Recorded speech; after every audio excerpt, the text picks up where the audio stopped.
দাঙ্গা এক দেশ, রঙে রঙে যেখানে দুর্নীতি, সেখানে স্বল্প সময়, মাত্র স্বল্প সময় কতই বা সংস্কার করা যায়। তারপর আমি মনে করি প্রফেসর ডক্টর মোহাম্মদ ইউনূস সাহেব এবং তার উপদেষ্টাগণ, কিছু কিছু বিতর্কিত উপদেষ্টা আছে সেটা ভোটের কথা, কিন্তু এরপরে অধিকাংশ উপদেষ্টাগণ যেইভাবে নিরলস দেশকে গঠন করার চেষ্টা করছে, আমরা আলহামদুলিল্লাহ অনেকটাই সন্তুষ্ট। কেউ বলতেছে নির্বাচনটা হোক সংস্কারের পর, কেন?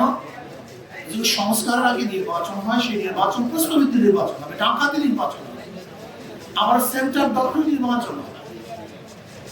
যদি প্রস্তাবিত নির্বাচন হয়, তাহলে 5ই আগস্টে আমরা যারা জীবন দিয়েছি, রক্ত দিয়েছি, যারা জীবনের মায়া ত্যাগ আন্দোলন করেছে, সেই আন্দোলনের সাকসেস কোথায়?